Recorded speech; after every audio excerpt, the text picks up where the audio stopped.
What's going on, everybody? I appreciate you checking in. All right, let's talk about two things. One, the extension of AJ Cole. The Raiders went out, extended AJ Cole. It was a 4-year extension, so I now believe he's locked into the silver and black until the year 2030. And I'm going to kind of talk about why I do think that is a very important signing to this team and why it's going to help with the success of this team moving forward on both offense and on defense. And so we'll talk about that.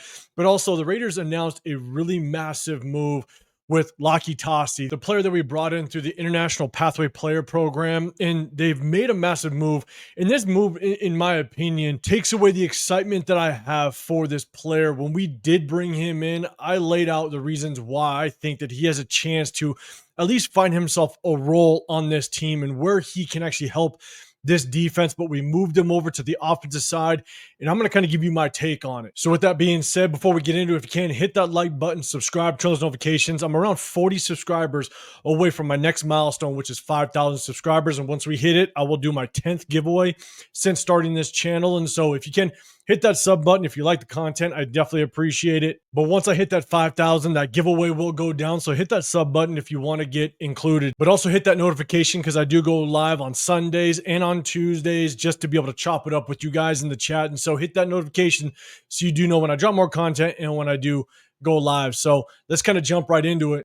Let's first talk about AJ Cole. Raiders officially announced a multi-year extension with punter AJ Cole. And as the article states, the deal is well-deserved as Cole has proven himself to be the NFL's best punter over the past 4 seasons. It's been an impressive rise for the former undrafted free agent tryout player.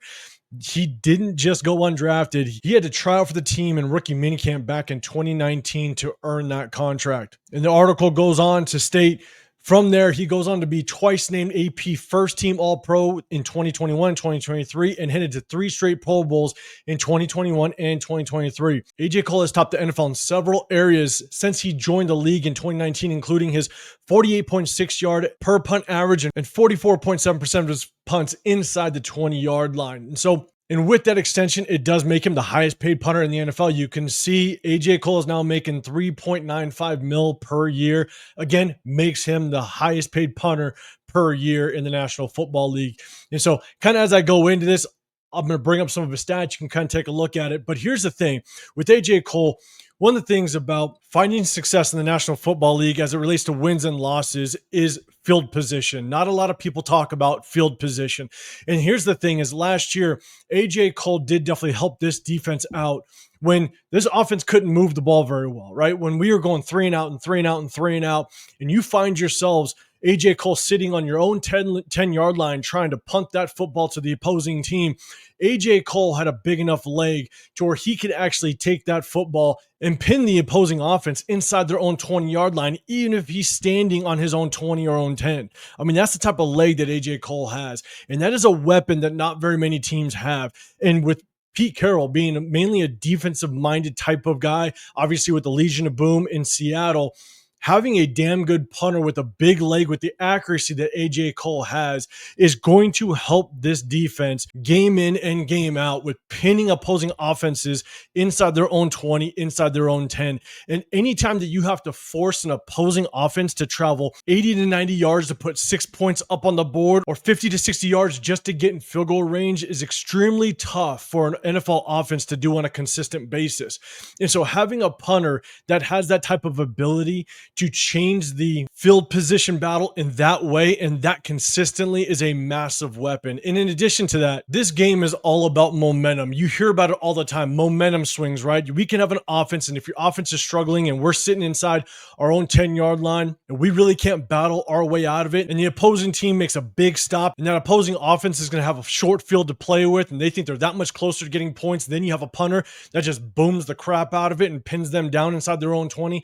That right there is a momentum swing. And that's something that can't be overlooked with this signing. And so AJ Cole, I'm excited to kind of have him back because at the end of the day, he did prove that he is one of the best punters in the National Football League and he's getting paid like it moving forward. So Shout out to AJ Cole. Let me know in the comment section down below. How do you feel about this signing? And do you think it was the right move for the Raiders to do? Let me know in the comment section down below. And now next up, I want to talk about a big move that I think the Raiders pulled off just recently, and it's moving Laki Tassi from the defensive line over to the offensive guard position. And I really do have mixed emotions about this, but at the end of the day, I'm going to take kind of what I know about this game and just see how does this affect Laki Tassi's ability to either just have an impact on this roster or even have a chance at seeing the football field or having any impact on this roster in this upcoming season or maybe even the next few seasons. I kind of want to dive into it. And the one thing I do want to add is obviously these players that come from that International Pathway Player Program, it is very difficult. The percentage or likelihood that you're going to have an impact on this roster or even find yourself playing in a game is kind of rare. The percentages aren't really in his favor. Now, you do have some of those rare situations like a Jordan Mailata that plays with the Eagles, right? He came from the International Pathway Player Program. He was, I believe, drafted in the 7th round by the Eagles, and he ended up finding his way as a starter. He didn't have any football experience prior to coming over to the NFL. And so, again, there are examples of it happening, but they're very few and far between. And so I'm going to kind of dive into what I think this move means for Laki Tassi moving forward. But with that being said, I'm going to kind of go up to the big screen. And so with this move, initially being brought on as an interior defensive lineman, he's 6'6", 350 pounds. That's a massive human being. And that's one of the things that we don't have on this roster is that short yardage, just run stopper, right? You got JJ Pegues. We brought him in. He might be able to play that role. And I do think that he has a good chance at playing that role. But when you have a player that has almost no experience at the game of football, let alone at the college or NFL level, it's going to be a long road for them to just kind of understand this game. And at his size, and if you go back and you look at what he did when he played, overseas, when he played rugby, you can tell that he is an extremely athletic player at 6'6", 350 pounds. You have that combination of size, strength, speed, athleticism. That can kind of help eliminate some of the technical things that you need to learn as an interior defensive lineman, right? There are players that played at the college level that have played this game since 7, 8, 9 years old, and they still have not developed to be able to play in the National Football League, and they don't get drafted or they just don't make it to this level. And now you're going to take a person that has no experience playing this game, and you think that he's going to find success. And so again, kind of going back, that size, athleticism, the strength, that can help with the massive learning curve with entering the NFL. And by putting him on the defensive line and having maybe a very limited or specific role that he could play as just a run stopper. You may only need him 3 to 4 times a game. You put him in the game, he has a very limited role, and the skill set that he needs to be able to adapt to and learn is so laser focused and pinpointed that he can perfect that one skill set and can help him find himself a role on this roster, or even find himself potentially an opportunity to get in the game and produce and show that he has a role that he can play. Also, as an interior defensive lineman, sometimes at 6'6", 350 pounds, sometimes you just need to take on that double team. You just need to attract that double team. You don't necessarily have to make the play or get in the backfield or make that tackle. Sometimes you just need to be that player that frees up other guys around you, which again makes it so much easier for him to make that transition as a massive athletic player at 6'6", 350 pounds. And as athletic as he is, you're going to attract attention and again force that offensive line to double team you, and again frees up everybody else. And so just another reason as to why I think the transition for a player that is very inexperienced, like Laki Tassi is, that learning curve is so much smaller trying to be an interior defensive lineman than moving over to an offensive guard position. Initially, I was so excited to watch this guy in preseason and even in some of the practices. If the Raiders did an open practice like they did a couple times last season, I was excited to kind of watch him kind of get into that interior defensive line and see if he could produce. But at the end of the day, they move him over to the offensive side, specifically the guard position. And again, like I stated, in very, very few situations does it work out, but you now move him over to the guard position. I think that it is going to limit his chances at finding success on this roster. Obviously, we need help at the guard position, right? We have an open guard spot that is purely competition. And so you bring him in, yes, he's going to compete without question. But the learning curve from going from an interior defensive lineman where you could be a role player to be a starting offensive guard is night and day.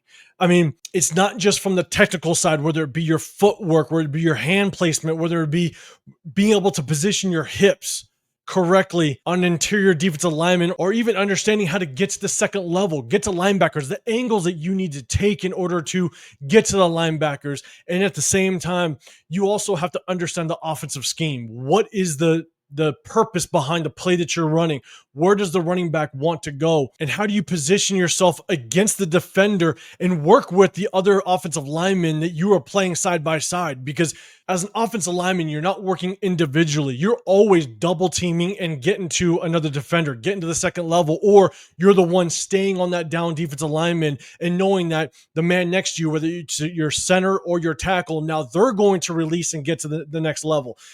There's so much that has to do with communication and understanding this game. And that's just on the run side. Then on the pass side, what type of pass play are you running? Is the quarterback in a 3-step drop? Is he just getting the ball and releasing it? Is he on a 5-step drop? Is he rolling out? No, there are so many things that an offensive lineman has to understand about this game, not just out of just how to block a defensive player. It goes so far beyond that. And for him to now have to come in and have to learn that and understand that to even have a chance at finding a role on this team, I do think has really lowered the percentage of the chance that he can come in and have an impact, because now the learning curve is a million times steeper. So again, it's really tough because a guy 6'6", 350 pounds, I really had a lot of promise. I was excited to see him in the preseason on this defensive line as like a potential role player, but now they move him over to guard. He's a Raider. He's wearing that silver and black. So I hope all the best for him. I hope that he can just retain things very quickly, learn it and apply it, and just understand the skill set that is required to play on the offensive line. I hope he does learn it, because at the end of the day, man, he's a Raider, and I hope all the best for him and the success for him moving forward. So let me know in the comment section down below, what are your thoughts on the move of Lasvegasraiders from the interior defensive lineman position to the offensive guard? Let me know in the comment section down below. So I just want to jump on here and kind of touch on those two things, AJ Cole extension, as well as Lasvegasraiders in the position move. Let me know what your thoughts are. I will be breaking down the next big event in the Raiders offseason, which is the June 6th cuts. I'm going to go over kind of our depth chart in the roster and who I think should be on the chopping block. At the same time, what position groups do we still need help in? And as we hear names being cut post June 1st, are they names that we need to go after in the position groups that we should be paying attention to? So I definitely appreciate you sticking with me, man. I hope you're having a great Friday. Hope you're having a great weekend if you're viewing this over the weekend. But remember, if you can't hit that like button, subscribe. But my next giveaway is at 5,000 subscribers. I'm around 40 away from that. So if you want to be included or help me get there, hit that sub button and then we'll hit you with that giveaway. It'll be my 10th since starting this channel. It's just my way of saying, showing my appreciation and saying thank you to all my supporters and people that have been rocking with me since day one. So I definitely appreciate it, but also hit that notification bell so you know when that giveaway goes down. Also, I go live on Sundays and Tuesdays to chop it up with y'all. So I definitely appreciate it. Have a great rest of your day, and I'll see you on the next one. I'm out of here.